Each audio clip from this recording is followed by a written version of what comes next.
Caro, donc qu'on a le plaisir d'accueillir ce soir. Et du coup, prof de yoga, elle fait aussi des soins énergétiques. Caro a également un très très bel accent, donc elle va nous faire voyager. Elle est actuellement au Mexique, hein, donc il fait très beau chez elle. Et sinon, elle vient du Canada. Je pense que vous allez tout de suite reconnaître l'accent. Donc, je n'en dis pas plus. Et puis, je remercie encore Caro. Et puis, je te passe la parole, Caro. Merci. Bonjour tout le monde, j'espère que ça va bien. Donc, je suis ici. N'hésitez pas si jamais vous voulez que je répète quelque chose dû à mon accent, mais bon, je vais vraiment faire mon possible pour parler un petit peu plus lentement peut-être. Donc, je suis ici pour vous parler du yoga. Donc, je vais le faire en 3 étapes. La première étape, je vais vous parler un peu de mon histoire. Ensuite, je vais vous parler du yoga en tant que tel. Et ensuite, on va rentrer dans une petite pratique. Vous n'avez pas nécessairement besoin de beaucoup d'espace parce que j'ai limité quand même une pratique assez débutante seulement pour qu'on vienne connecter avec le yoga des postures, la respiration et un petit peu de visualisation. Donc, mon histoire, si on part de mon enfance, en fait, j'ai toujours été un enfant qui posait énormément de questions sur la vie, d'où est-ce qu'on vient, pourquoi, et le principe de vérité. Donc, je voyais la vérité dans les gens déjà quand j'étais enfant. Donc, souvent, je voyais que les adultes avaient un certain discours, puis je trouvais que c'était pas cohérent avec ce que moi, je ressentais des personnes. Donc, sans le savoir, j'étais déjà à la recherche de la vérité. Puis, c'est un peu ça le yoga, c'est la recherche de la vérité, de sa propre vérité intérieure. Donc, on dit que le yoga va nous amener à une écoute profonde, à une connaissance de soi. Alors, c'est un peu mon début dans l'enfance. Allô, Mireille. Alors, justement, je cherchais la vérité et je la voyais dans les gens sans savoir hein, que c'est ce que je voyais à l'époque. C'est vraiment le fait de faire une rétrospection qui m'a amené à faire, ben oui, j'étais déjà consciente de cette affaire-là. Ensuite, bon, ça s'est transformé un peu en rébellion, cette chose-là. Et j'étais un enfant qui était beaucoup dans la justice. Je cherchais qu'est-ce qui était juste mais c'était pas une rébellité qui était anarchique du côté un peu méchant. C'était beaucoup une rébellité de la façon, le concept que je choisis sans être influencée par la masse. Donc, je m'élève avec ma voix sans me conformer nécessairement à la pensée populaire. Donc, j'étais beaucoup à la recherche de ma propre façon de comprendre les choses, de voir les choses. Et souvent, les gens qui vont commencer le yoga vont se rendre compte que peut-être avaient des pensées limitantes. Donc, comment je pourrais résumer ça? C'est lorsqu'on est enfant, on va premièrement apprendre par notre environnement, donc de ce qu'on entend de notre père, de notre mère, de par ce qu'on entend à l'extérieur, l'école, la société. Donc, c'est toutes des croyances qu'on va acheter comme vraies. On ne se posera pas trop de questions, puis ça va être devenu une habitude de penser comme ça. Et on a les mêmes pensées qui vont revenir 80 à 90 environ au courant de notre vie, en moins qu'on fasse le processus conscient des observer, des voir et de les reprogrammer différemment. Donc, c'est un peu aussi ça qu'amène le yoga dans la vie. Alors, j'étais déjà dans un processus à l'adolescence de me dire, attends, on me dit de penser comme ça, j'ai toujours pensé comme ça, mais là, moi, je suis pas d'accord. Donc, j'avais déjà commencé à faire le processus de vouloir faire mes propres choix. Mais c'est quand même assez difficile. Donc, il y a des fois où est-ce que ça faisait comme un plateau, je me conformais. Et arrivait une situation et là, je voulais encore faire à ma tête. Alors, suite à ça, je dirais que je me suis ouvert à la spiritualité. Parce que oui, le yoga, il y a un côté très terre à terre à ça. C'est super bon pour le corps physique. Mais c'est aussi une philosophie de vie. C'est une spiritualité en soi. Parce que ça va aller rejoindre le corps et l'esprit. Alors, aussi, une spiritualité.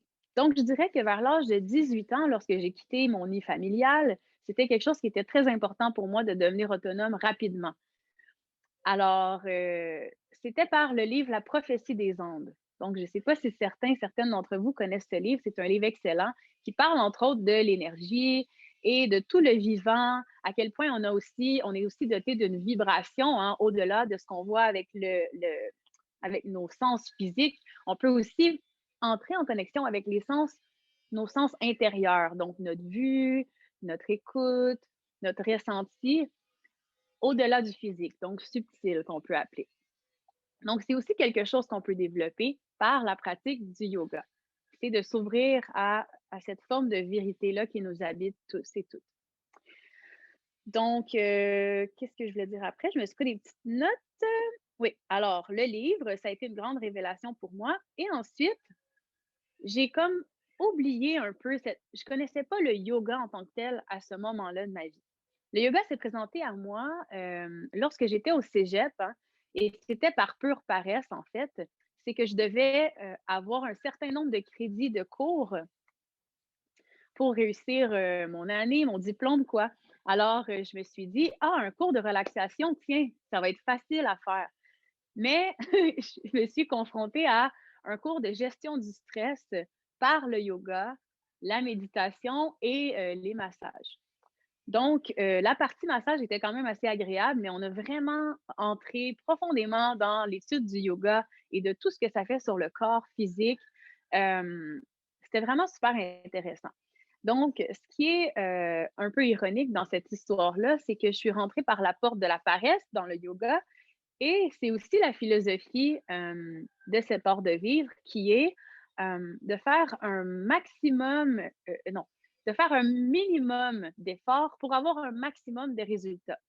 Donc, c'est pourquoi, entre autres, lorsque je vais vous montrer les postures tantôt, on va faire seulement 5 postures, mais on va prendre le temps entre chaque posture de se reposer. Donc, vraiment, à chaque fois qu'on fait une action, on prend le temps d'amener sa dualité.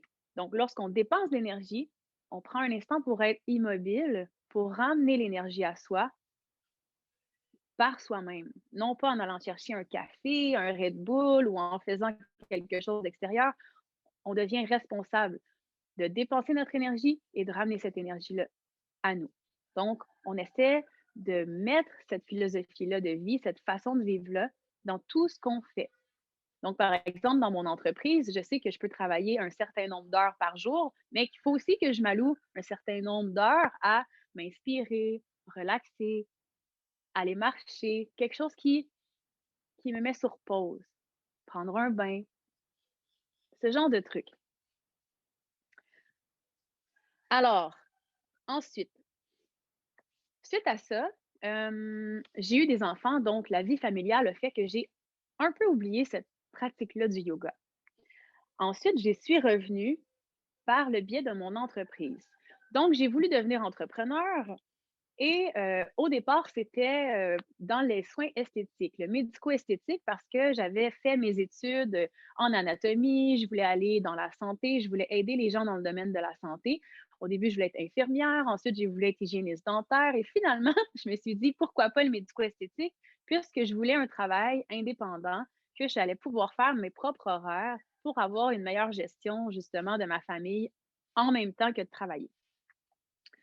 Et donc, lorsque j'ai commencé cette entreprise-là, après 6 mois, je me suis rendu compte que je pouvais déjà en vivre. Alors que tout le monde me disait: «Tu vas voir, ça va prendre 5 ans avant que tu réussisses», et cetera, et cetera. Mais encore une fois, j'avais mon esprit rebelle et je m'étais dit: «Si moi, je décide quand je vais en vivre, en 6 mois, je vais en vivre». Alors, j'ai fait les actions nécessaires et ça s'est avéré fructifiant. En 6 mois, je pouvais vivre de mon entreprise avec mes enfants et j'étais vraiment surprise. Donc, je me suis rappelée une image que j'avais vue il y a de ça des années, des années, des années, lorsque j'étais dans une pensée limitante, comme je vous expliquais au début. Donc, j'avais vu une super belle image d'une femme qui était sur une planche de SUP ou de surf, en posture de yoga sur la plage. Et là, je me disais, à cette époque, waouh, c'est impossible que je vive comme ça. Ils sont chanceux, ces gens-là. Je croyais que c'était 1% des gens du monde et même encore. Alors, lorsque j'étais assis dans mon salon et que ça faisait 6 mois que je vivais de mon entreprise, j'ai comme eu l'illumination. Je me suis dit, alors si je suis capable de faire tout ce que je veux et l'atteindre quand je le veux vraiment et que je porte les actions. Donc, ça veut dire que je peux faire tout ce que je veux. Alors, je me suis rappelé cette image et je me suis dit, mais pourquoi pas la mettre en réalisation? Alors, vers 2013-2014, j'ai décidé de travailler et d'aller chercher les formations de yoga nécessaires pour pouvoir un jour travailler à même la plage. Et aujourd'hui, on est ici en direct du Mexique et c'est ce que je fais. Je travaille en ligne, je donne des retraites de yoga et des soins énergétiques, comme on m'a présenté au début du vidéo. Donc, ça a pris environ presque 10 ans. Mais quand même, reste que quand tu continues à visualiser et que tu portes ton énergie vers la même intention et que tu mets une petite pierre à la fois, hein, au lieu de vouloir construire tout le mur en même temps, ça porte ses fruits. Donc, c'est ça. Ça, c'était ma deuxième porte par laquelle je suis entrée par le yoga. C'était une porte de, je voulais ouvrir toutes les possibilités. Je voulais me montrer dans ma vie que tout est possible et que c'est ça allait aller me donner une forme de liberté. Et lorsque j'ai continué mes études dans le yoga, j'ai vu qu'en effet, les yogis, une de leurs aspirations profondes, hein, c'est de trouver cette liberté-là. Comment? En se déprogrammant justement de toutes leurs pensées limitantes et de tout ce qui semble vrai, mais qui n'est pas vrai réellement. Donc, d'enlever ces couches-là, petit à petit. Donc, le yogi aspire à la connaissance de soi et par la connaissance de soi, par la pratique du yoga, se libère de plus en plus jusqu'à atteindre l'illumination, la réalisation du soi. Donc, d'être tellement soi-même qu'il n'y a plus vraiment rien de l'extérieur qui va venir te faire réagir parce que tu vas vraiment te connaître à l'intérieur. Donc, tu vas savoir que ça vaut pas la peine de réagir et de perdre ton énergie. Donc, tu vas devenir vraiment conscient de plus en plus en plus. Donc, est-ce que jusque-là, ça va pour votre introduction au yoga? Est-ce que vous comprenez un peu où est-ce qu'on s'en va? Est-ce que vous avez des questions? N'hésitez pas à les poser dans le chat. Donc, ça, c'est un peu l'histoire. Ensuite, si on rentre par la porte du yoga et qu'on se dit, OK, mais c'est le fun, ça me parle tout ça, par quoi on commence? Donc, il y a plusieurs voies du yoga. Il y a plusieurs façons d'accéder à la connaissance de soi par le yoga. Il y a la voie de la dévotion. Donc, la dévotion, c'est vraiment de s'en remettre à plus grand que soi. C'est de se dire, OK, je sais qu'il faut que je travaille fort, je sais que j'ai des actions à prendre, mais je le sais aussi qu'il y a peut-être quelque chose de plus grand que moi, comme une destinée, quelque chose qui est déjà écrit. Par exemple, peut-être que je t'ai destiné à être entrepreneur, mais j'ai le libre arbitre de choisir quelle sorte d'entreprise j'ai envie de faire. Mais il y a quelque chose de plus grand que moi qui fait que ma destinée, peu importe ce que j'aurais pris comme chemin dans la vie, j'aurais fini par être entrepreneur parce que tout me dirige vers ça d'une certaine façon. Donc, c'est de pratiquer la foi en quelque chose de plus grand. Ça peut être quelque chose de plus grand qui t'habite, ça peut être ta façon, comment je pourrais dire? C'est comme ta partie en toi qui sait déjà. Donc, c'est de t'en remettre à cette partie-là qui t'habite, qui sait déjà ce que tu as à faire. Donc, au lieu de chercher à l'extérieur, lorsque tu as une question, que tu hésites, que tu doutes, que tu n'es pas sûr, tu t'assois avec toi-même et tu sais que ta partie divine à l'intérieur de toi qui t'habite, c'est. Donc, tu attends de recevoir ta réponse de toi-même. Donc, tu deviens de plus en plus autonome et libre puisque tu ne dépends pas de l'extérieur. Tu t'en remets à plus grand que toi. Mais c'est quand même toi. OK, ça, c'est une des façons. Une autre façon, ça va être dans le karma yoga. Donc, c'est dans le service des intéressés. Le service des intéressés. Du sens, par exemple, tu vas balayer le plancher. Tu ne vas pas le balayer le plancher en te disant j'ai hâte de finir, j'ai hâte de finir, je veux juste m'en débarrasser. Tu vas balayer le plancher comme si. Allô, mon chéri. Mon chum vient faire une vidéo pour montrer sur notre Instagram. Allô. Donc, vous allez balayer votre plancher en vous disant je balaye mon plancher en ce moment. Donc, vous allez être totalement dédié à ce que vous êtes en train de faire. Vous allez faire l'action au présent et vous allez la faire de la meilleure façon au monde. Donc, C'est un peu cliché de dire ça, mais vous allez balayer votre plancher comme vous avez jamais balayé votre plancher et vous allez bien le faire. Vous allez faire tous les recoins, vous allez faire donc le karma yoga, c'est vraiment tu fais pas quelque chose pour attendre, en attendant quelque chose en retour. Tu le fais parce que ça te fait plaisir de le faire et tu es totalement dans le moment lorsque tu le fais. Donc ça, c'est une façon d'être en yoga. Il y a aussi une autre façon que je vais vous expliquer, qui est une des voies les plus, comment je pourrais dire, les plus difficiles en fait. Mais ça va, on dirait, de par mon expérience, plus rapidement à ta connaissance intérieure. Mais c'est beaucoup de travail, c'est beaucoup de dévotion envers soi, de constance, de persévérance. Donc, il va y avoir 5 façons, 5 voies, les 5 principes de yoga. C'est d'appliquer ça dans ton quotidien. Alors, je me suis pris des notes pour être certaine de bien vous expliquer. Donc, il va y avoir les asanas. Ça, c'est les postures de yoga qu'on connaît. Peut-être que c'est par ça que vous avez commencé à comprendre ou à débuter ou à entendre parler du yoga, les asanas. C'est seulement une petite partie. Les asanas, en fait, vont nous permettre d'accéder à une meilleure fluidité, une meilleure connaissance. Ah, j'entends un bruit de fond. Je ne sais pas s'il y a quelqu'un qui a allumé sa caméra, son son. Je ne sais pas si on peut rectifier ça. Bref, donc, c'est ça. Alors, ce que je disais, c'est que les asanas, c'est de comprendre que le corps et l'esprit sont reliés. Alors, en faisant des asanas, on va venir mettre en lumière, en conscience, des tensions, des résistances dans notre corps. Et en allant les déloger et en respirant dedans par les asanas, donc les postures de yoga, ça va nous permettre de devenir plus souple de corps, mais aussi plus souple d'esprit. Ça peut aussi libérer des émotions. Donc, on accède à la libération du corps et de tous nos corps. Si ça vous intéresse que je vous parle des corps subtils à la fin, ça va vraiment me faire plaisir juste avant notre cours. Ensuite, il y a les pranayamas, donc la respiration. On va utiliser la respiration lors des postures de yoga pour venir vraiment travailler notre énergie vitale. Donc, les pranayamas, ça veut dire contrôle de l'énergie vitale par le souffle. Donc, il va y avoir différentes techniques, que ce soit la respiration complète, la respiration de feu. Donc, ça va être des respirations différentes qui vont nous amener à différentes libérations, différentes atteintes, que ce soit venir équilibrer le corps, rééquilibrer les énergies subtiles, augmenter l'énergie, augmenter la vitalité instantanément par des formes de respiration. Donc, ça va vraiment venir faire une auto-guérison par la respiration que vous allez faire. Donc, c'est vraiment intéressant d'aller dans cette façon-là. Ensuite, il y a la détente profonde. Donc, comme je vous expliquais, le Shavasana, c'est important de le faire.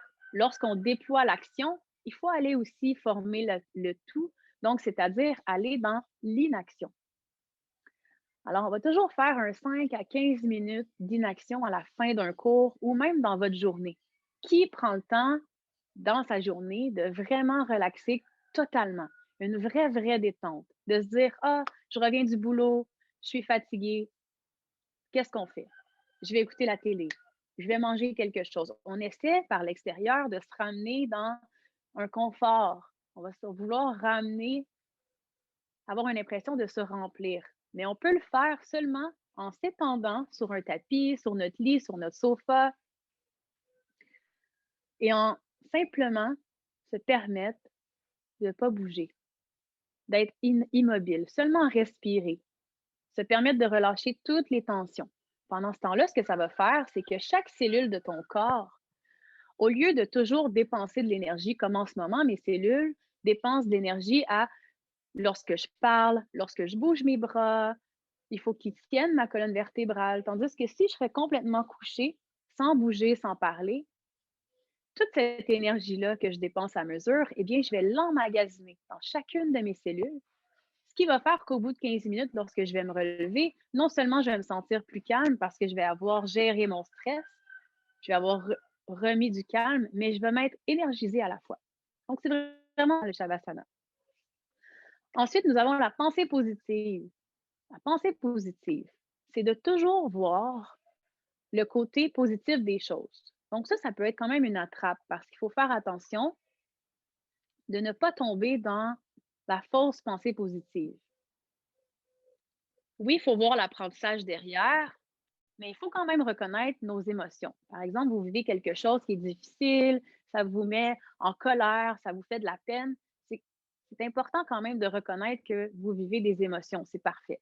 Mais lorsque l'émotion est vécue, c'est de prendre un recul de la situation et de vous rappeler que chaque chose arrive non contre vous, mais pour vous. C'est de se ramener au plus grand que soi et de se rappeler que, d'une certaine façon, en fait, dans la croyance des yogis d'il y a 5000 ans, c'était de dire: «Je me mets moi-même dans cette, hem, dans cette situation-là pour mon plus grand bien, puisque je vais apprendre de cette situation-là». Donc la pensée positive, c'est de se ramener à ça, de se ramener que en ce moment, oui, je vis ça, oui, c'est difficile, oui, ça me fait vivre des émotions, peut-être que j'ai vraiment pas envie, j'ai envie de rester dans le déni, je ne veux pas vivre ça, mais c'est de se rappeler à quel point, OK, je trouve le côté positif à tout ça. L'apprentissage. L'apprentissage derrière. Qu'est-ce que ça m'apprend? Qu'est-ce que ça me fait grandir? Pourquoi je vis ça en ce moment? Donc, c'est de prendre le temps d'observer la situation avec un recul et une conscience au-delà de la réaction émotionnelle. Voilà. Et on peut aussi, par les 5 grands principes du yoga, en fait, ça, c'est 5 choses que vous devez faire. Bref, si vous entrez dans le mode de vie, l'art de vivre du yoga, c'est de mettre en conscience ces 5 points-là. Donc, le dernier, c'est l'alimentation saine. L'alimentation saine, ça veut dire avoir conscience que ce que tu manges, c'est aussi ce que tu es. Parce qu'en fait, tu veux remplir ton corps de bonnes choses pour t'amener des bonnes énergies à l'intérieur de ton corps, pour que tu puisses être toujours prêt, toujours prête, rempli de vitalité. Donc, on va toujours vouloir travailler le corps et l'esprit dans le yoga. Donc, si je me nourris bien le corps physique, ça veut dire que mon corps énergétique, mes corps subtils vont avoir une vibration beaucoup plus haute. Donc, je vais toujours rechercher à avoir plus de vitalité. Ça, c'est bon pour les 5 points que j'ai énumérés. On va toujours vouloir aller vers plus de vitalité pour pouvoir avoir un mental plus alerte et discriminant pour pouvoir justement faire la différence entre ce qui est réel et non à l'intérieur de moi pour moi.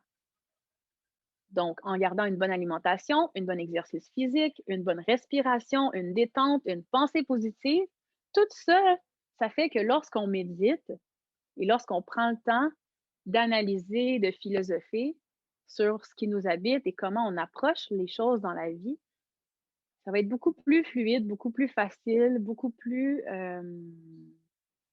rapide d'intégrer ça de cette façon-là.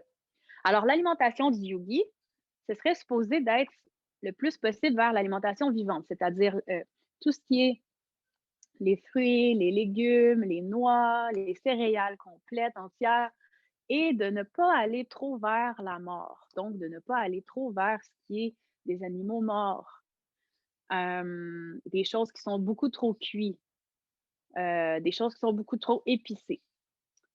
Donc, c'est tellement intéressant que je vais vous dire un petit peu les différences. OK? Alors, dans l'alimentation vivante, si c'est quelque chose qui vous intéresse, on les distingue en 3 catégories d'aliments. Donc, je vais vraiment faire ça rapidement, seulement pour faire une mini introduction à l'alimentation.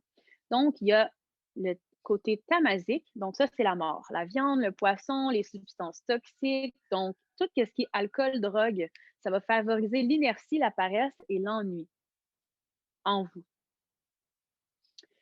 Ce qui est rajasique, donc tout ce qui est trop chaud, trop épicé. Par exemple, ici, on est au Mexique, les gens boivent beaucoup d'alcool, mangent beaucoup épicé et on est dans un climat très chaud. Donc, si on met tout ça ensemble, c'est sûr que ça fait des gens qui sont ultra passionnés et qui risquent peut-être d'avoir un tempérament un peu plus impulsif. Donc, c'est d'observer ça en soi. Par exemple, si je mets ça concrètement dans votre vie de tous les jours, si vous vous levez un matin et vous vous sentez en manque d'énergie, mais vous pouvez aller vers quelque chose qui va vous donner de l'énergie, que ce soit par une posture de yoga qui va vous réénergiser, que ce soit par la respiration, que ce soit par justement l'alimentation. Vous allez choisir des aliments qui vont vous donner une vitalité. Donc, vous allez aller vers les agrumes, vous allez aller vers quelque chose qui va vous amener hop. Donc, vous n'avez pas nécessairement besoin d'aller chercher quelque chose de rajadique comme quelque chose de trop épicé ou de trop acide, exemple comme le café ou du chocolat. À éviter. Ça serait quelque chose qu'on aurait tendance à faire le matin. Vous pouvez passer par d'autres choses dans le yoga qui va vous amener le même effet. C'est sûr, c'est une habitude à prendre, une nouvelle habitude à prendre. Et ensuite, il y a les aliments sattviques. Donc, ça, c'est tout ce qui est vivant. Donc, la nourriture fraîche, naturelle, saine le plus possible, de préférence biologique. Donc, les fruits, les céréales, les légumes. Ces aliments favorisent l'augmentation de la vitalité, l'énergie, la santé et la joie. Elle fournit un maximum d'énergie et d'endurance et engendre une attitude paisible et propice à la méditation. Donc, encore là, vous allez voir, si vous mettez en marche ne serait-ce que quelques points que je vous ai énumérés, vous allez voir, comment je pourrais expliquer? Vous allez voir une fluidité dans votre vie. Vous allez, ah, ça me dit d'admettre quelqu'un. Attendez un petit peu, je crois que je dois aller peser C'est sur un bon. bouton. Non, non, je l'ai fait. T'inquiète Ah, pas, parfait. OK, je le fais OK. au fur et à mesure. T'inquiète pas, Caro. Je Continue. croyais que ça allait mettre sur pause. Parfait. Non, non, non, tout est bon. Il y a d'autres gens qui Alors, continuent d'arriver. ah, génial. Bon, ben, bonjour les nouvelles personnes. J'espère que vous allez bien. Alors, c'est ça. Les gens qui vont commencer à mettre le yoga dans leur vie, souvent, ça va débuter peut-être parce qu'ils vont avoir eu une grosse révélation. Peut-être que ça va être un accident, peut-être que ça va être qu'ils ont vécu beaucoup d'épreuves émotionnelles, peut-être que ça va être comme moi, ce qui m'a vraiment fait prendre ma pratique au sérieux, c'est que je voulais vraiment changer de mode de vie. Je voulais me prouver que j'allais pouvoir vivre une vie différente hein, de ce qu'on m'a dit que je devais avoir comme vie. C'est-à-dire, dans mon cas, c'était il faut que tu aies ta maison, ta voiture, ta famille, il faut que tu habites dans une banlieue, il faut que tu aies un bon travail, une bonne carrière. Et lorsque tu as tout ça, tu devrais être heureux dans la vie. Moi, c'était la fausse croyance qui m'habitait. Et quand j'ai eu tout ça, et j'étais jeune, début vingtaine, j'étais vraiment pas heureuse et c'est ce qui m'a fait faire un déclic. C'est ce qui m'a fait faire une dépression et c'est ce qui a fait que j'ai décidé de me prendre en main. Et c'est là que au même moment, ça a donné que j'étais dans mon entreprise et que finalement, j'ai embarqué dans le yoga et bref, je me suis rendu compte à quel point ça me faisait du bien. Ça donne une capacité plus légère et plus rapide d'esprit, on dirait, de voir les choses. Quand tu vois les choses pour ton évolution, c'est beaucoup plus simple de l'approcher que lorsque tu es en résistance avec tout ce que tu vis et qui t'habite. C'est comme si tu restais là, puis il n'y avait rien qui se passait. Aussi, ce qui est intéressant de se rappeler, hein, c'est que tout ce qu'on est, on l'attire. Donc, plus que vous allez travailler à déloger ces résistances-là, ces tensions-là, ces pensées limitantes-là, plus vous allez vous ouvrir à votre propre vérité intérieure, plus vous allez attirer ce que vous êtes. Donc, qu'est-ce que vous avez envie d'attirer? Ce serait la première question à vous poser. Qu'est-ce que j'ai envie d'attirer? Et là, à partir de là, peut-être que votre discours intérieur, ça va être ben, si j'ai envie d'attirer ça, je vais travailler très fort pour l'avoir et souvent, on va penser qu'il faut l'obtenir de l'extérieur. Mais au contraire, moi, ce que je vous dirais, de par ma pratique du yoga et de par mon expérience, c'est qu'il faut que tu te demandes si j'ai envie d'attirer ça à moi, qu'est-ce que j'ai besoin d'être aujourd'hui? C'est ça l'approche du yoga. Qu'est-ce que j'ai besoin d'être pour être ça? Qu'est-ce que j'ai envie de faire comme action en ce moment? De se ramener au présent. Et ce qui est intéressant, c'est que lorsqu'on dit de se ramener au présent, justement, c'est tout ce que tu fais au présent a une répercussion sur ton demain. Alors, tout ce qu'on fait, comme j'expliquais au début du vidéo, tout ce qu'on fait est presque conditionné de par notre enfance, de par tout ce qui nous a entourés, de par tout ce qu'on a acheté comme une vérité. Donc, toutes les pensées sont les mêmes à chaque jour, 85 à 90 environ. Par exemple, tu vas te dire, je donne un exemple super banal. Tu veux t'acheter une voiture bleue. Donc, toute ta vie, tu as remarqué les voitures bleues.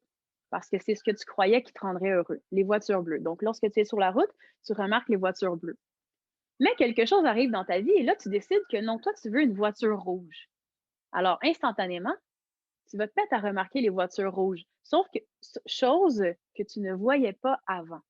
Donc, c'est de t'ouvrir aux nouvelles possibilités. Donc, le yoga et les pensées positives et la visualisation, la méditation vont t'amener à reprogrammer tout ça, à concentrer ton attention sur quelque chose de nouveau que tu veux commencer à percevoir. Donc, pour ça, il va falloir que tu mettes ces pensées-là, qui sont jusqu'à ce jour inconscientes, il va falloir que tu les mettes conscientes. Donc, c'est un peu ça le processus que le yoga va t'amener à faire, de par les postures, la méditation, la respiration, l'alimentation, etc., etc., etc. Donc, de devenir de plus en plus conscient, consciente. Pour ça, il faut que tu le fasses au présent. Pour revenir au présent, donc, ce qui est intéressant, on va regarder le mot présent ensemble. Présent, P-R-E-S-E-N-T. Si tu enlèves le P, il reste récent. OK, il est mal orthographié, mais c'est récent. Donc, pour revenir au présent, c'est en ressentant les choses. Donc, en ce moment, dans nos sociétés, on est tellement, énormément de monde à être trop stressé. Tu sais, c'est rendu quasiment une mode de dire qu'on fait de l'anxiété. Là, je dis on, là, je m'exclus, là, je fais pas d'anxiété. Mais l'anxiété, le stress, généré par justement une fausse croyance de performance. On pense qu'on a besoin de performer à 100 000 à l'heure pour réussir ce qu'on veut atteindre dans la vie. En fait, non, il faut revenir à soi, au présent. Qu'est-ce qu'aujourd'hui j'ai envie de faire? Qu'est-ce que je ressens qui est bon pour moi maintenant tout de suite? Arrêtez de vouloir toujours bâtir le mur. Commencez par bien mettre, et c'est Will Smith qui disait ça, commencez par mettre une pierre par jour sur votre mur, mais mettez-la de la plus belle et de la meilleure façon et de la façon la plus solide et consciente possible. Donc, on se ramène au concept du karma yoga. Une chose par jour, mais tellement bien mis que ça va être tellement solide.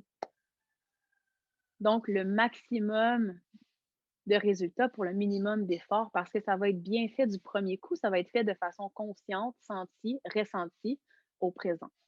Donc, de se ramener au présent. Donc, voilà. C'est un peu ce qui conclut ma petite conférence sur le yoga. Alors, on va tranquillement s'en aller vers... ben, moi, j'irai vers les questions. Je ne sais pas si vous avez des questions. Et ensuite, je finirai par la pratique de yoga. Est-ce que c'est correct ou ce serait mieux que je fasse la pratique de yoga et ensuite les questions? Écoute, je j'ai pas vu encore de j'ai pas encore vu de questions, Caro. Ah, Alors, parfait. si vous avez des questions, n'hésitez surtout pas. Alors, peut-être qu'il y a des questions qui viendront pendant la pratique du yoga, peut-être leur ressenti aussi à partager. Je sais pas, Caro. Ah, si Nathalie a marqué nourriture pour la joie. Oui. C'est quoi la question en Et, fait? Je en comprends fait, pas. qu'est-ce qu'il y aurait comme nourriture, je pense, qui pourrait amener ou apporter de la joie? En tout cas, c'est comme ça que je le comprends. Il y a des questions qui Ah arrivent. oui! Ben en fait, tout ce qui est vivant, tout ce qui est vital. Comme par exemple, si je me fais une salade remplie d'aliments frais, je vais vraiment sentir dans mon corps que je me sens réénergisée, que je me sens, comment je pourrais dire? C'est comme si je le sentais dans mes yeux. Je sens que mon corps est confortable, léger, heureux. Si je mange quelque chose de lourd, comme des pâtes, avec de la viande, je vais me sentir lourde. L'énergie va être beaucoup plus basse. Je ne sais pas si ça répond à la question. Elle demande ce que tu peux donner comme exemple de nourriture, du coup, qu'il faudrait manger. Qu'est-ce qui serait bon Ah, de manger pour apporter justement cette joie dans ta ben, vie? en fait, c'est de manger ce qui te fait vraiment plaisir. Même du chocolat? Ben, si c'est ce qui te fait vraiment plaisir au moment présent. Ah, elle a C'est dit un peu fruits chocolat, tu vois, j'avais bien vu le chocolat venir. parce que il y a comme une différence.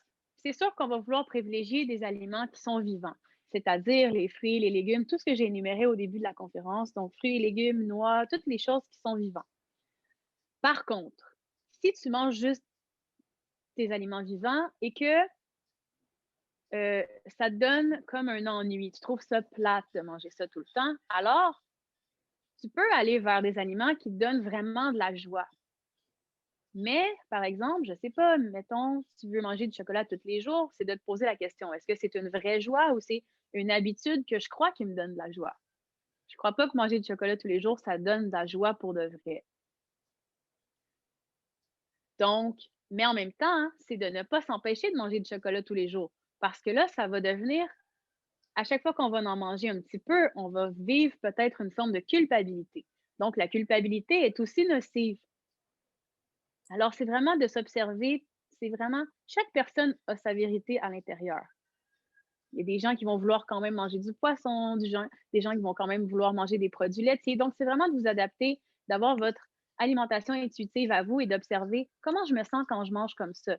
Comment je me sens dans mon corps. Chaque personne est unique, fait qu'il faut vraiment y aller. Moi, je vous donne les grandes lignes, mais le plus gros du travail, c'est à le faire à l'intérieur. Écoutez à l'intérieur. Si vous mangez, puis qu'ensuite vous vous sentez vraiment fatigué, peut-être que ce que vous avez mangé, c'est pas nécessairement ce que vous deviez manger. Donc, de faire des essais-erreurs, de ne pas avoir peur de le faire dans l'action. Elle te dit merci. Il y a Stéphanie qui demande justement si on peut pratiquer le yoga en même temps que toi. Ben oui. Oui, oui, oui, bien sûr. En fait, on va visiter 5 postures et je vais vraiment prendre le temps de vous expliquer pourquoi on va faire cette posture-là. Donc, je vais vous expliquer à mesure qu'on va faire les postures, la petite théorie derrière, lorsqu'on va être prête. Est-ce qu'il y a d'autres questions avant qu'on commence avec Caro, peut-être les postures? Alors, comme je ne les vois pas taper, attends 30 secondes, sait-on jamais. Mhm. Ah oui, Oui, des fois, Mireille. ça prend un petit délai. Oui. Mireille qui demande, le yoga en fait n'est pas que des postures, mais un état d'esprit de vie? Point d'interrogation. Oui, c'est un art de vivre, en fait. C'est une philosophie de vie, c'est une façon d'approcher les choses. En fait, yoga signifie union. Donc, c'est de prendre tout en compte. C'est un état d'être, c'est un état de vivre. C'est, en fait, lorsqu'on dit je vais faire du yoga, lorsqu'on parle des postures, c'est un peu erroné. Parce qu'en fait, les postures de yoga font partie du processus d'application du yoga dans sa vie. Stéphanie dit, j'ai hâte, le yoga me manque, je n'y arrive pas seule et je ne prends donc pas le temps. Mais si jamais ça vous intéresse, j'ai une chaîne YouTube où je dépose vraiment souvent gratuitement. En fait, chaque dimanche matin. Donc, pour vous, je crois que c'est à l'heure de Paris. Alors, ça veut dire que ce serait le soir, Le soir, ouais, ou en début de soirée. vers 8-9 heures le matin, en fait, chaque dimanche. Je dépose une nouvelle routine de yoga. Donc, vous êtes vraiment les bienvenus. Vous avez des tutoriels, vous avez aussi des vidéos de philosophie et tout et tout. Donc, si vous voulez avoir plus de motivation. Peut-être, Caro, tu peux leur mettre dans le chat le lien de ta chaîne YouTube, peut-être? Je sais pas comment faire ça, par exemple. Alors, attends, je vais essayer de le faire, t'inquiète pas. Il y a quelqu'un, du coup, qui demande, Aurélie, qui demande quels sont les différents types de yoga. Tu as déjà répondu, mais... Il y a vraiment énormément de types de yoga. Au départ, en fait, le yoga n'était qu'un son. C'était seulement des chants. Et puis, avec le temps, hein, s'en est découlé cette espèce de technique-là que j'ai expliquée, en fait, tout au long de la conférence. Et ensuite, c'est découlé des grandes branches du yoga, plein de formes de yoga. Donc maintenant, il y a du yoga un peu à toutes les sauces. Il y a du hatha yoga, du vinyasa yoga. Donc, ce serait vraiment super long de vous expliquer toutes les sortes de yoga, en fait. Il y a du yin yoga, il y en a vraiment pour tous les goûts. Alors, ce serait vraiment long à vous décrire. Sandra qui demande s'il faut être sportif pour faire du yoga ou est-ce que c'est accessible pour tous? En fait, c'est quelque chose qui est supposé d'être pour tous. Il ne faut pas être flexible, il ne faut pas être sportif pour faire du yoga. Pour faire du yoga, il faut seulement faire du yoga. Donc, il faut seulement s'asseoir sur un tapis et on peut faire seulement une seule posture. Mais c'est lorsque vous entrez dans la posture, vous prenez le temps de respirer dedans et de rentrer en connexion avec vos sensations du corps. tout en écoutant votre limite. Donc, c'est d'aller là où vous allez tranquillement prendre conscience de la résistance, mais sans que ça fasse de douleur et vous allez, avec le souffle, venir tranquillement déloger cette résistance-là. Donc, c'est vraiment une méditation en mouvement. Donc, c'est accessible à tout le monde. Si vous trouvez que c'est trop difficile pour vous, ça veut dire qu'il faut peut-être que vous observez votre côté de performance. Qu'est-ce que vous cherchez à vous prouver en voulant être meilleur que ce que vous êtes maintenant? Donc, c'est vraiment de revenir à ce que je suis maintenant à travers chaque posture, d'accepter le processus. Que penses-tu du Kundalini Yoga? Hmm, je ne peux pas répondre puisque je n'ai jamais vraiment pratiqué de Kundalini Yoga. Je crois que c'est comme tous les maîtres qui ont décidé d'en faire une appellation et un cours. J'imagine que ceux qui font ça doivent avoir leur raison et que ça doit être bien. En fait, je crois que chaque sorte de yoga est faite pour différentes personnes. Il suffit d'essayer et de voir si ça vous convient ou non, je crois. Sandra qui nous demande si les enfants peuvent aussi en faire. Oui, bien sûr. D'ailleurs, mes neveux adorent faire du yoga. Les a convertis très jeunes. Oui. Et si vous remarquez, ils font, dès leur plus jeune âge, dès qu'ils commencent à bouger, font des postures de yoga, en fait. C'est des mouvements naturels du corps en général. Mireille demande du coup si c'est plus difficile de s'y mettre à un âge plus avancé. Mmh. Ça dépend vraiment de chaque corps, mais c'est certain que si on prend le principe que dans la vie, on a des résistances et des tensions, et s'ils sont inconscientes et qu'on n'a jamais porté attention à ces résistances et à ces tensions-là, c'est comme si une résistance et une tension, ça va demander de l'attention. Donc, lorsque tu as mal à quelque part sur ton corps ou qu'il y a une résistance, c'est comme si ton corps te dit: Je veux de l'attention. Donc, si on leur en a jamais donné, c'est certain que si ça fait 50 ans qu'on leur a pas donné d'attention, ils vont crier beaucoup plus fort pour se faire entendre. Donc, ça se peut que ce soit une tension accumulée, accumulée, accumulée, accumulée, qui va prendre un petit peu plus de temps. Mais encore là, si le processus mental, émotionnel se fait en même temps que la posture, des fois, ça peut aller très vite. La flexibilité peut s'atteindre très vite lorsqu'on prend vraiment le temps d'y aller à notre rythme. Est-ce que c'est plus difficile? Je sais pas. Je crois que ça dépend de l'approche de chaque personne. Mais oui, ça se peut qu'il y ait un peu plus de résistance plus on avance en âge si on n'a jamais, jamais fait de yoga. Bien, écoute, merci beaucoup Caro. Je ne vois pas d'autres Ça fait questions. plaisir. Donc peut-être nous pouvons du coup passer du coup à la pratique et du coup inviter tous les participants s'ils le souhaitent aussi à le faire en même temps. Oui, alors, je vous invite à peut-être soit vous trouver une place confortable, donc de préférence sur le sol, hein, pour que ce soit peut-être pas sur un matelas trop mou comme votre lit, ça c'est peut-être trop moelleux. Alors, si vous avez un tapis, ce serait parfait, un tapis de gym, un tapis de yoga, peut-être même un tapis d'entrée, des fois ça peut faire, ou peut-être mettre une petite serviette pour plus de confort.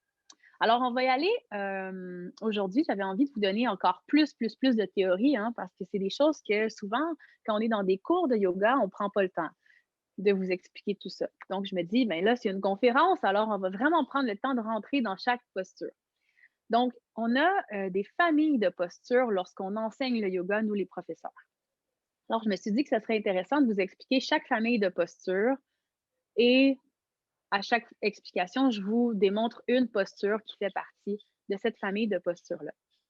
Donc, on a d'abord la posture des flexions. Donc, ça, c'est toutes les postures de yoga lorsque tu es penché, plié vers l'avant ou vers l'arrière.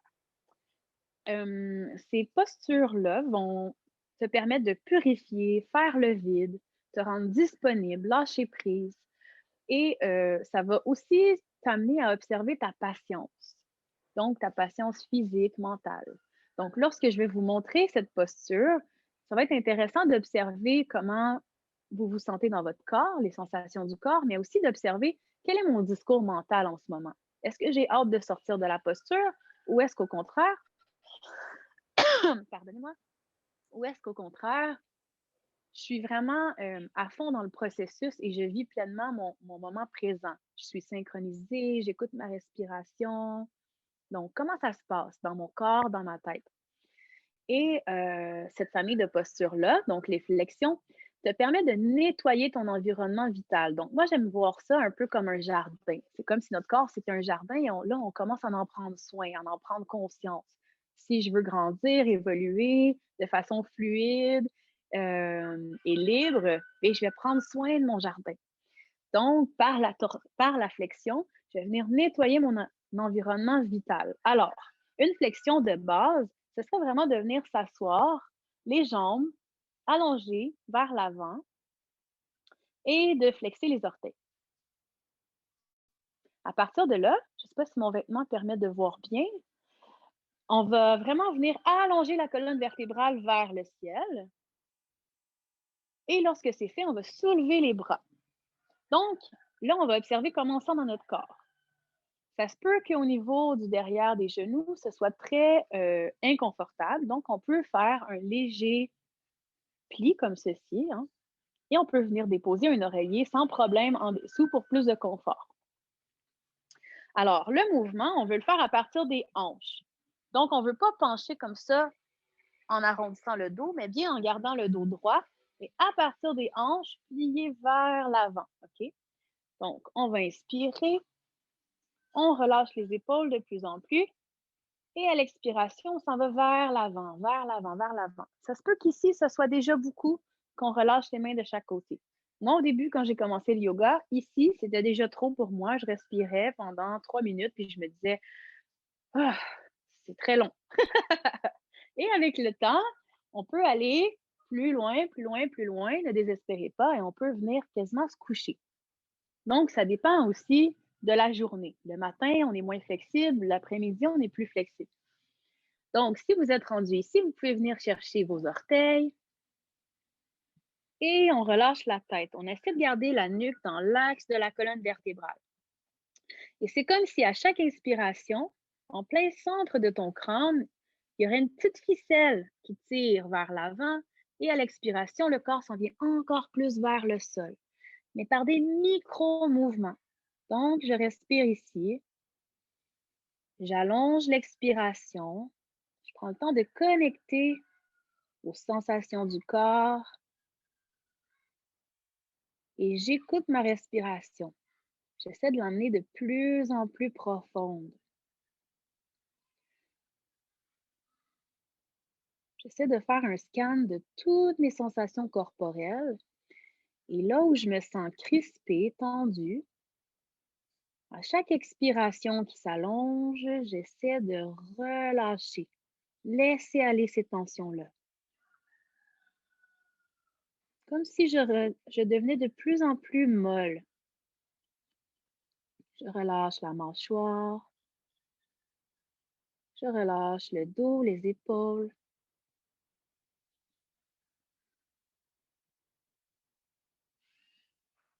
Tout le corps se libère de plus en plus. J'observe mon discours mental et je le ramène au présent en me concentrant sur ma respiration.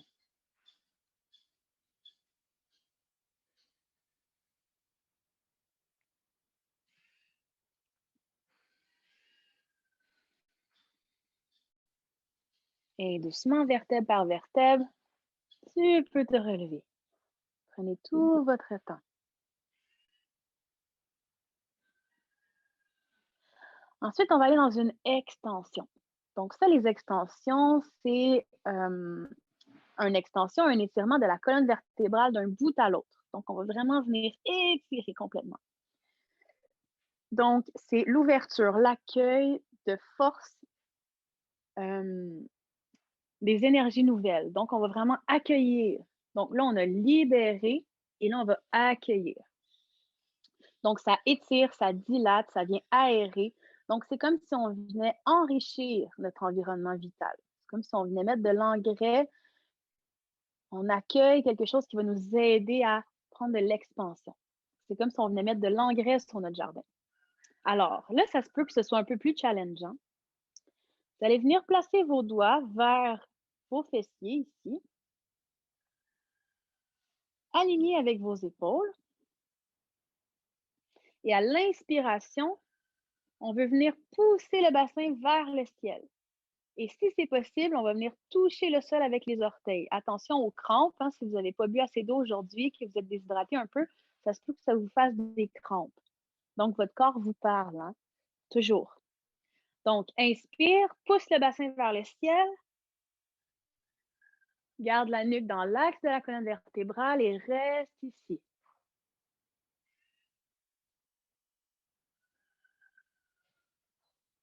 Et doucement, relâche. Donc, vous pouvez le faire encore 2 fois. Donc, allez-y à votre rythme. Essayez d'observer comment vous vous sentez.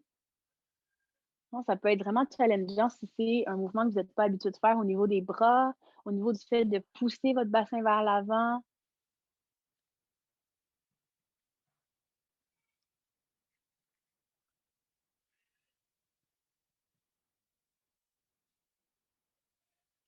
Donc, je vous laisse encore quelques instants. Et ensuite, on va aller dans la posture de l'équilibre. Je ne sais pas si ma caméra va me capter au complet. Je vais essayer.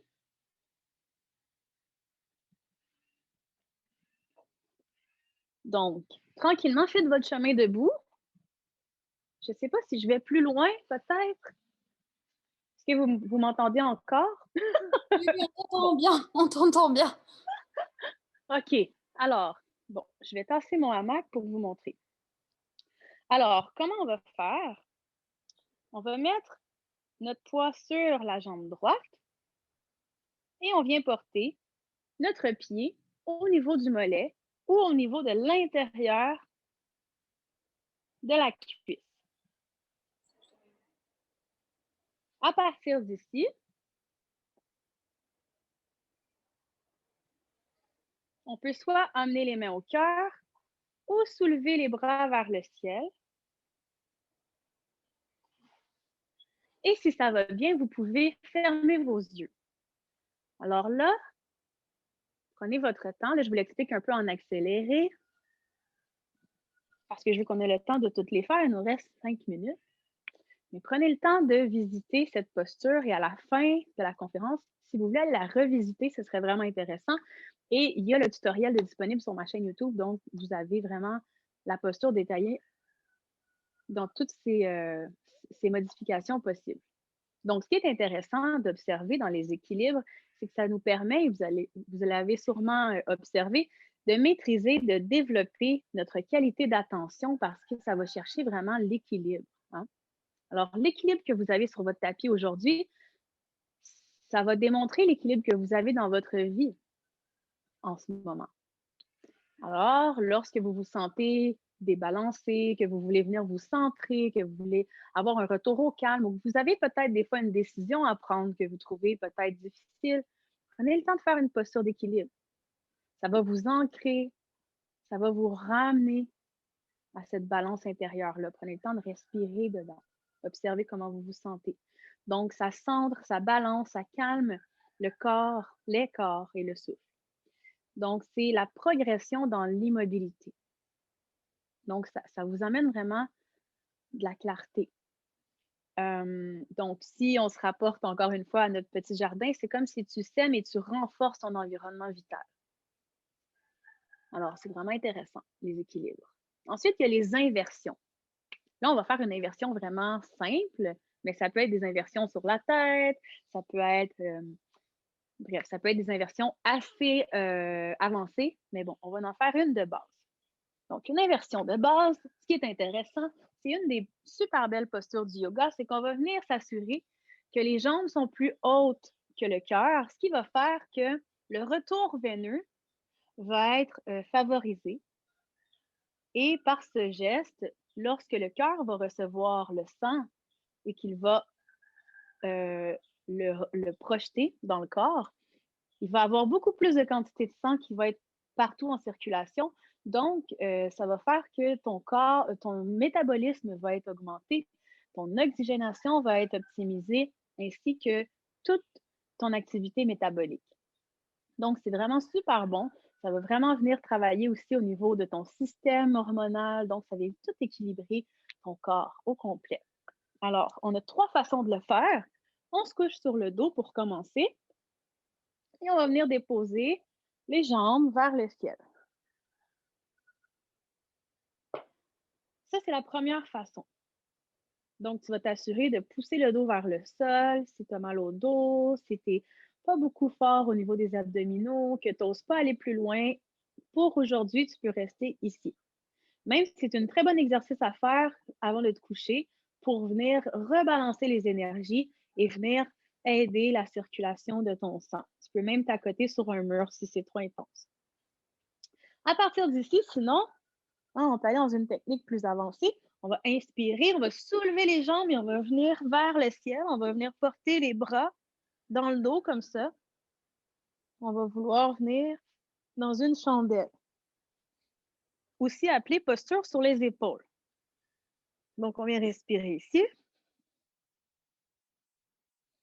Et si ça va bien, éventuellement, on va venir dans la posture sur les épaules. Je ne sais pas si aujourd'hui je peux vous la démontrer. Vous pouvez l'essayer, mais bon. Et tranquillement, vertèbre par vertèbre, vous pouvez revenir au sol. Donc, cette inversion-là, qui est la posture sur les épaules, vous pouvez la tenir de 1 minute à 3 minutes pour vraiment avoir des bienfaits optimaux. Celle-là aussi est toute détaillée sur ma chaîne si vous voulez aller la voir. Alors, les inversions, ça te met vraiment face à tes peurs. Ça l'inverse ton angle de vue. Donc, ça amène du lâcher-prise, la force de l'équilibre, ça fortifie la vision, le mouvement habituel. Ça irrigue, fluidifie ton environnement vital. Donc, ça fait respirer, ça amène du nouveau sang, ça amène des nouveaux nutriments. Ah. Donc, la dernière famille de postures, avant de finir, il reste 1 minute, c'est la posture assise. Donc, c'est la vision, la concentration posée, centrée. Donc, c'est vraiment la confiance, la contemplation. Qui suis-je? Tu contemples ton environnement qui fleurit avec conscience et paix. Donc, tu prends un moment pour seulement contempler ton monde intérieur, ce qui t'habite, tes réponses, comment tu te sens, tes sensations. Donc, toutes ces pratiques de yoga-là vont amener justement à avoir une bonne méditation confortable pour que tu arrives à t'entendre et à savoir t'es qui toi, puis qu'est-ce que tu veux vraiment dans ta vie, puis comment tu as envie de faire ton action à chaque jour pour arriver à ça, à cette meilleure version de ce que toi tu veux dans ta vie. Qui suis-je? Donc voilà. J'espère que vous avez aimé ça. J'espère vous voir éventuellement peut-être pour un cours de yoga virtuel, qui sait, ou lors d'une retraite de yoga. Ce serait vraiment merveilleux. Alors, si vous avez d'autres questions, peut-être avant de terminer, ou c'est vraiment trop tard? Ouais. Il me semble qu'il y a Mireille qui a demandé combien de temps par semaine on doit consacrer au yoga. Ben, en fait, pour moi, c'est vraiment un art de vivre. Donc, je dirais, en fait, si tu parles du fait d'être en conscience, tout le temps, tout le temps. Mais faire des postures de yoga, ça dépend. J'ai déjà expérimenté le fait d'en faire 15 minutes par matin et j'ai aussi expérimenté le fait d'en faire 4 heures par jour. Ça dépend, je te dirais encore la phrase de revenir à la brique. L'important, c'est de commencer là où tu es avec ce que tu as. Et c'est mieux de faire une petite action constante que de vouloir trop en faire rapidement parce que ça va être trop intense. C'est comme si on te demandait de monter la montagne tout de suite. Commence par un pas à la fois. Commence par marcher tranquillement, te préparer tranquillement. Donc, tu y vas avec qu'est-ce qui est possible en ce moment. Le mieux, je dirais, c'est de commencer le matin à jeun avant de manger. Ça, c'est vraiment l'idéal. Moi, souvent, je vais le faire 15 minutes, 30 minutes. C'est ce que je vais faire pour mes postures le matin et je vais essayer d'en faire l'après-midi également parce que je tourne énormément de vidéos. Donc, je pense qu'en moyenne, je fais peut-être 1 à 2 heures de yoga par jour, mais ça dépend vraiment de vous. Bravo Caro, super intéressant et inspirant. Merci. Merci pour Merci Nathalie. Stéphanie, merci pour ces explications de posture. Julie, le yoga a aussi changé ma vie. Donc merci beaucoup, tu as une super énergie. Et Mireille, merci en tous les cas pour ce partage. Tiffany, merci pour le partage. Euh, Tout le monde est enthousiasmé par du coup toute ta richesse, tout ce que tu as apporté et donné ce soir à tous. Et puis tout ce que tu donneras aussi à tous ceux qui regarderont le replay, hein, parce qu'il y aura bien sûr un replay. Sandra qui dit très belle découverte. Ah, je suis contente. C'est vraiment Merci tout le super. monde. Vous aurez le plaisir de, Jean-Marc aussi qui dit merci beaucoup, vous aurez le plaisir de retrouver Caro lors de notre cérémonie de clôture le samedi du coup 23 janvier. Elle reviendra quelques minutes à l'écran voilà, pour vous donner encore quelques mots d'inspiration. Donc vous aurez l'occasion de la revoir. Et Stéphanie qui dit Oui. oui, belle découverte et j'irai avec plaisir voir votre chaîne YouTube. Ah oui, dis-moi, est-ce que tu as trouvé le lien Oui, je l'ai finalement pour trouvé, leur j'ai mis déposer? dans le Ah, chat. parfait, J'ai mis dans le parfait. chat et puis de toute façon, d'ici une petite semaine, il y aura un guide des intervenants de toute cette semaine qui sera fait avec toutes les biographies de tous les intervenants.